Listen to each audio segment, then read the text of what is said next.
Welcome to tonight's episode of Beyond Focus TV. I'm Lydia Patel, and as always, I have a very special guest for you, Ms. Camara Jackson of Elite Learners. She'll be with us for the next 30 minutes, so stay with us. You're watching Beyond Focus TV. Beyond Focus TV allows you to discuss contemporary topics affecting the Caribbean people on both a national and local level. The show features informed guests who offer insight, debate, and evaluate various issues.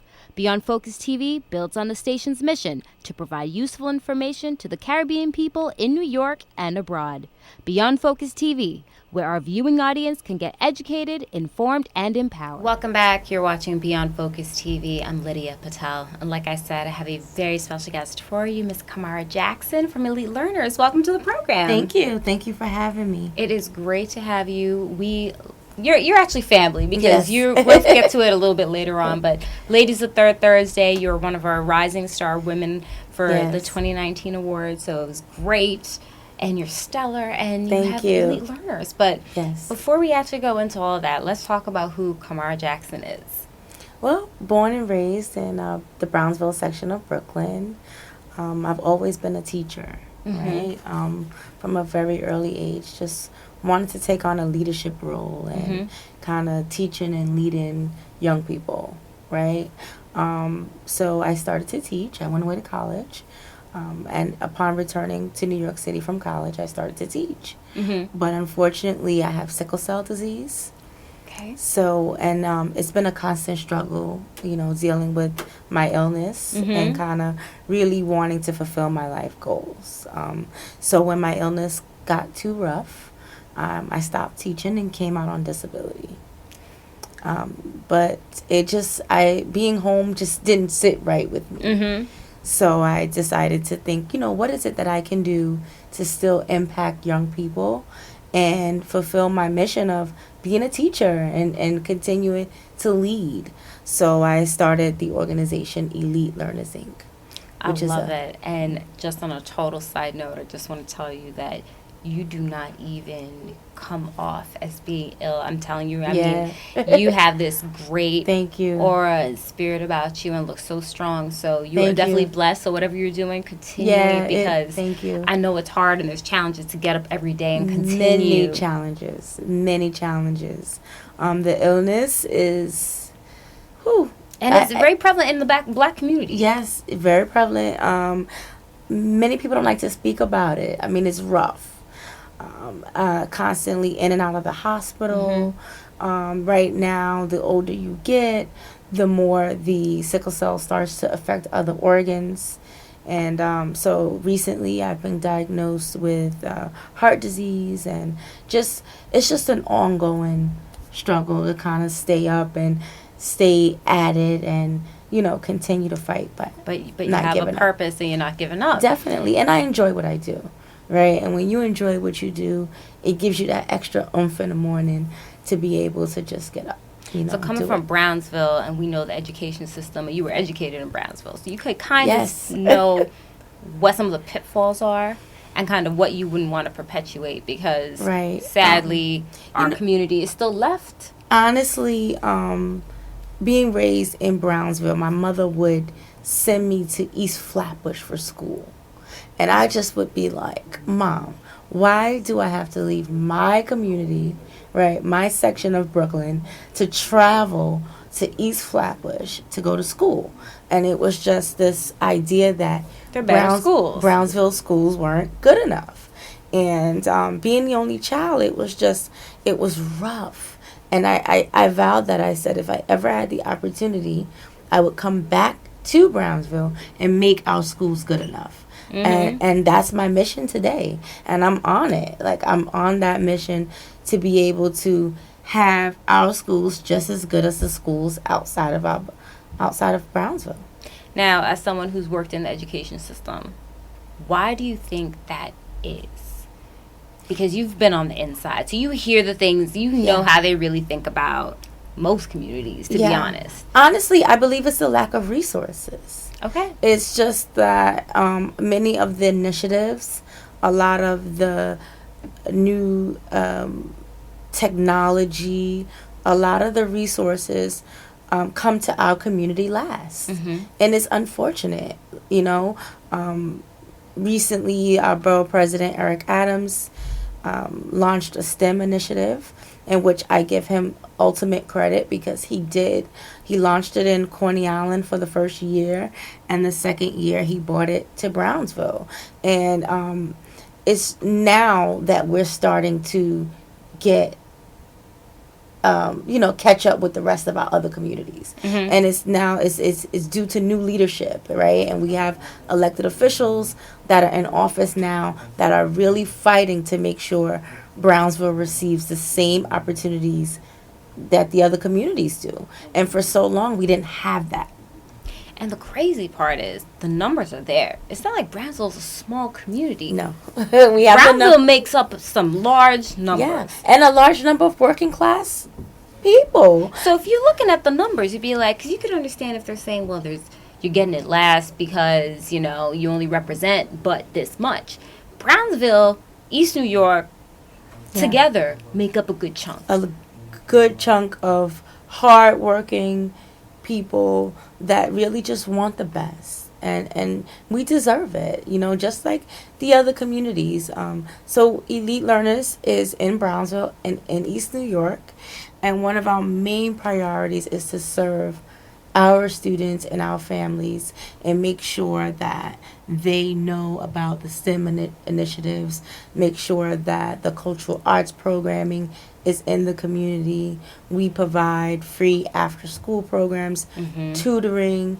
We push into many of the schools in East New York and Brownsville to provide wraparound services, right? So our parents have job development classes, computer literacy we offer, and we just really want our families to know that you have an organization that's here for you in the community, and we're going to make sure you succeed.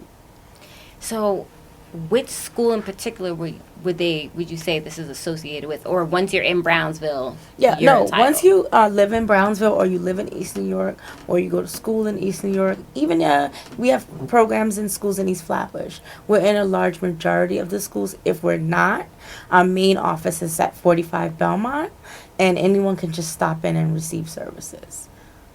So tell us a little bit about the challenges, because this didn't just happen overnight. No, I mean it's been a challenge, right? Funding is a major problem, right? So as everybody knows, you need funding in order to really roll out successful programs, and funding has been a challenge for us. For one, we're a small nonprofit, and we have a lot of these major nonprofits who get most of government, most of the funding.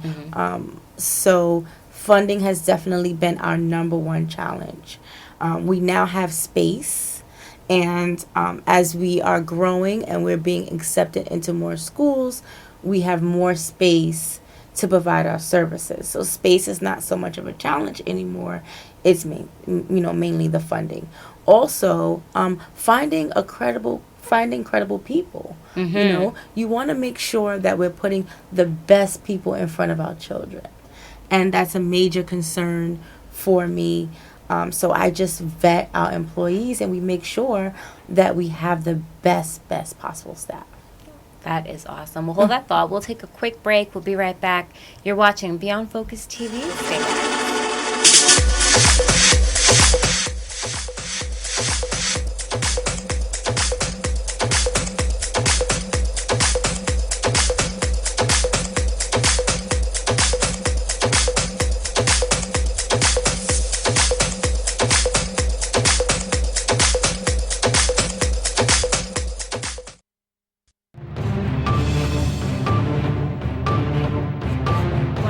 You're watching Beyond Focus TV. I'm Lydia Patel.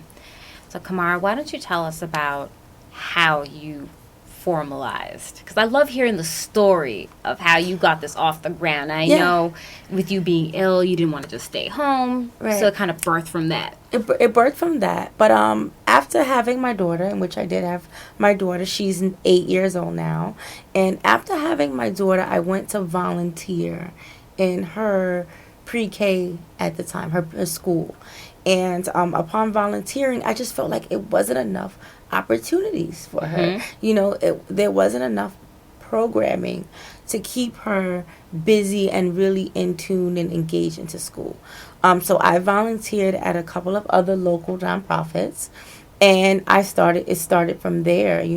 After volunteering, I just realized that if I was in position, I would be able to implement successful programming. And when I mean successful programming, I mean programming that produces numbers, right? So we have instances where we go into schools and we have students that are not attending or maybe coming into school late for whatever reason. But once enrolled in Elite Learners, they're excited. Right? We rejuvenate that feeling of wanting to learn and wanting to be in the school building. And I knew that if given the opportunity, I would be able to do that.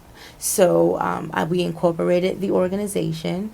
I sat around my kitchen table at the time and thought of so many different names, but I knew it had to be something that made learning cool. Yeah. Right.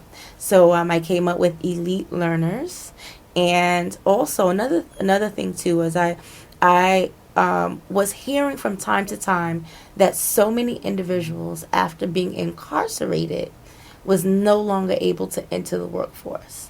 So and it was like devastating to me that you did your time, right, and you quote unquote pay your debt to society, but yet you are not able to enter the workforce again.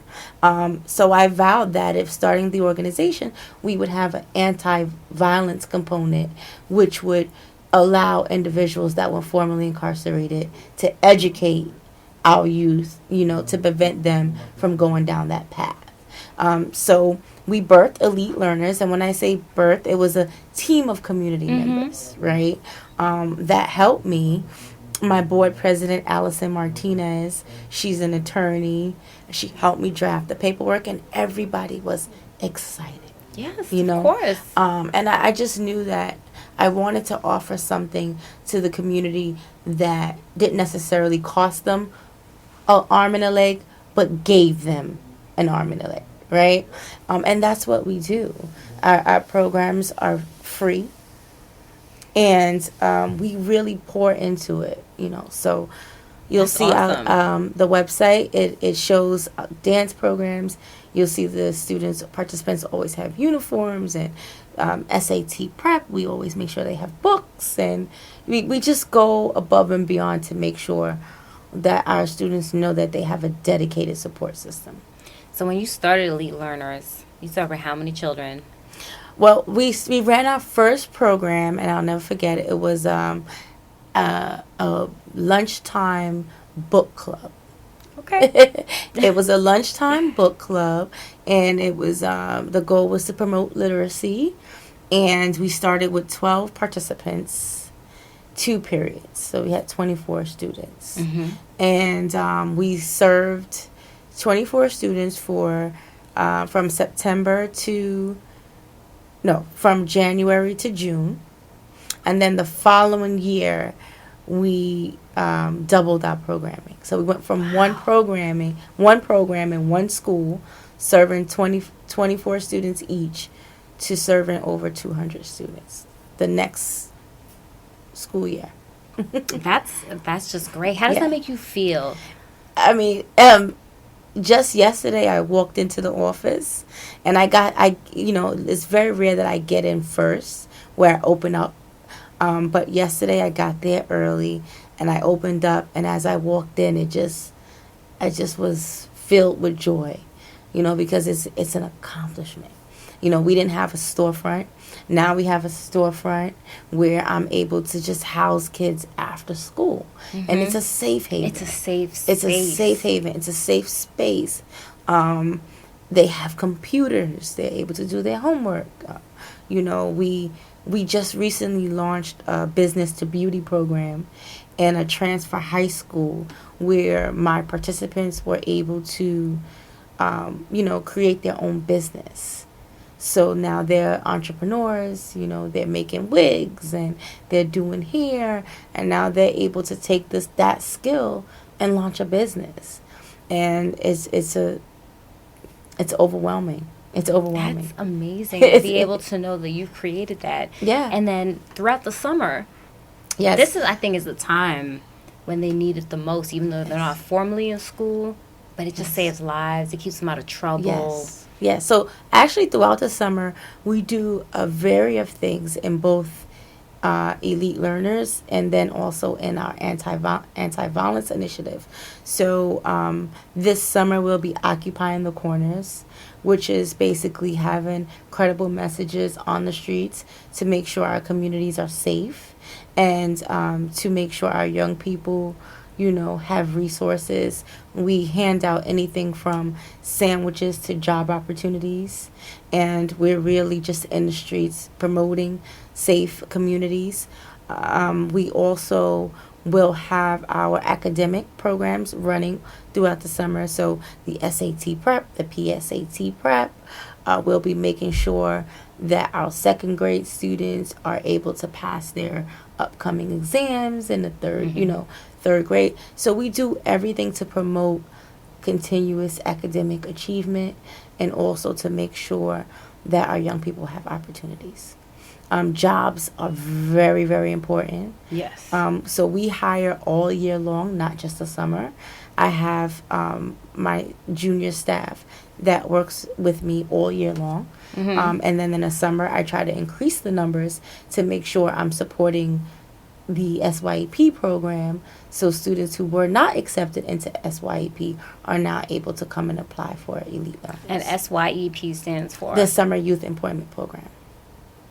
Absolutely. That's just so great that we have these opportunities here because we need more of that, and we have to continue and keep growing these programs because we need more of you. Yes. We need more of you. You're one. Yeah. But we need to multiply that. But we'll take a quick break, and when we come back, we'll go into a little more details. You're watching Beyond Focus TV. Stay with us.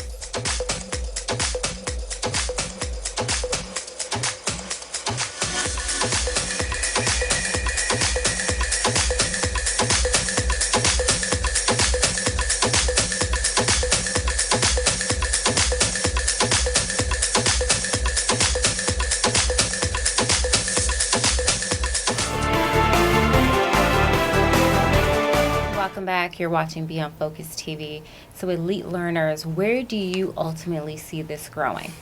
So right now, Elite Learners has one main office, and like I said, that is in on 45 Belmont in Brownsville. I look to open an office in East New York and an office in East Flatbush. So that is my definitely goal. Expansion plans. Expansion, definitely. And then we want to also move outside of Brooklyn. We want to make sure that we're hitting schools in Manhattan and in the Bronx. I went to high school in Manhattan, so I'm eager to kind of get back there and be able to reach our young people. So we just want to grow. We want to be a safe haven. We want to be a support system for parents, and we want to make sure that our communities are strong. So Elite supports any and everything that's helping our families grow. Have you gotten any feedback from parents who have their children in the program? What has been some of the things directly from the parents that they've been telling you? Parents want more. They want more. They want all of their kids to have equal opportunity and equal programming, and sometimes it's really hard. Programs, because of funding, are limited. Parents don't want that. They want more. They want more workshops. They want more support systems. They want housing, help with housing. We are facing all types of issues, and parents, want more. So that's our main concern. We try to serve as many people and as many families as we can. Absolutely. Have you had to turn away because there's only obviously you could only accommodate but so many people? Yes. And it's heartbreaking. Yeah. It's heartbreaking. And I my staff will tell you, never have I walked away from providing a service because of funding or anything. It's just heartbreaking, you know. So I have kids that come in I've taken money out my own pocket, to just be able to go the extra mile in the schools that we're in. Sometimes our programs are supposed to be 8 weeks, and we end up staying in the school 10 to 12 weeks. I have a situation now where I have a young lady, and she's, in the transition of getting her working papers and her ID, and she, and so she really needed a job, and it was hard for her to find a job, and we provided an opportunity for her at the office, so we got to get creative in the ways in which we service people and not really try to turn them away. But it does happen sometime, and it's rough. It's hard. Of course, but it also just shows that there's a demand. You are needed. Yes. And it's just for the higher powers that be. Yes. To step that up a little bit. Yes. Crunching some numbers, just high level, what does it really take to run something like this? Well, it depends. Our programs vary anywhere from $20,000 for 8 to 10 weeks STEM program to $40,000, serving 16 to 20 weeks. So it varies. Operational budget is we need we need funding, in order to keep the doors open at the office, which provide tutoring. We need support. We need to utilize any type of donations or grants. I'm constantly looking to apply for grants. The school's budget is very, very important. So we need to make sure that our schools are funded so that principals can make educated decisions and good decisions, and bring in groups like mine, which really, really help. I mean, they help the teachers, help the students, and, it brings a different kind of enthusiasm to schools. Absolutely. So how do we get in contact with you? Because I want everybody at home, if you want to make a donation, if you want to get your child involved, but of course, this is like a plea for help. This is a call to action. If everyone at home in the community, if you are in the community, why not even $5? Anything. It all adds up. Anything helps. And these are for children. Yes. Living in the community who would take advantage of this. So the website is elitelearners.org. Please hit the donate button and donate. We are on Instagram, Elite Learners Inc. We're on Facebook, Elite Learners Inc. The office location is 45 Belmont Avenue. That's Brooklyn, New York, 11212. And we can be reached at any time at 347-221-0188.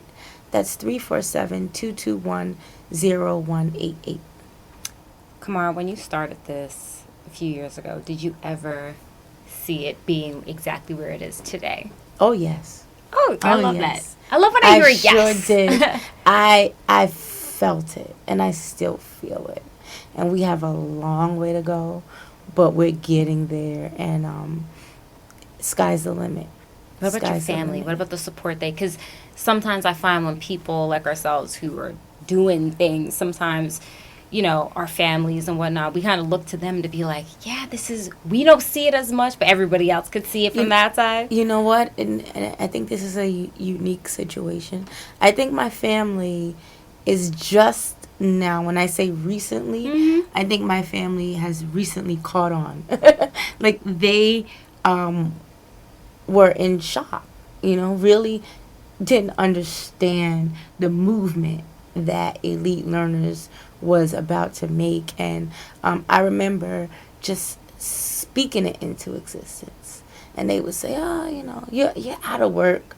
You got to take care of your health. And I would say, no.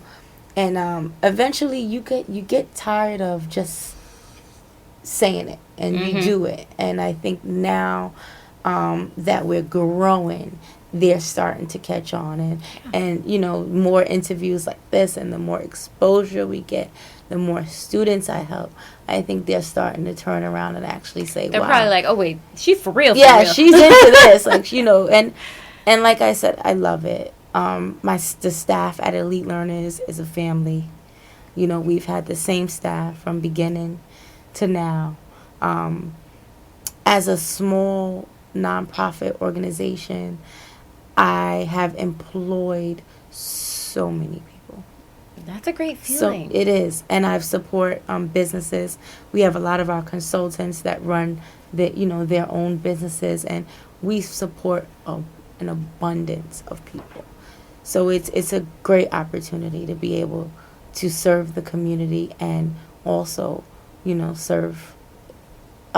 provide opportunities. That's amazing. Mm-hmm. Camara, thank you so much. Thank you. Out of time, but it's been fantastic having you. Thank you. We'll love to have you back again, follow up, and know exactly what you guys are working on, because I love it. This is just great. Thank you. Thank you so much. And as always, if you have any questions or comments, you can send us an email at info@beyondfocusmedia.com. I'm your host, Lydia Patel. Thank you so much for joining us, and we'll be back again next week. Same time, same place you're watching. Beyond Focus TV, stay with us. Beyond Focus TV show wants and needs your feedback. Did we blunder? Please let us know so we can improve. Was the show helpful to you? Drop us a note so we can share the success with our staff members. Is there something you think we could do better? We welcome new ideas and new approaches to old ideas. Do you have a great suggestion? Let us know and we'll work on it.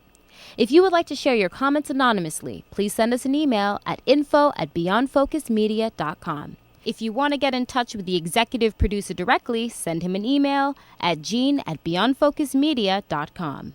We really look forward to hearing from you.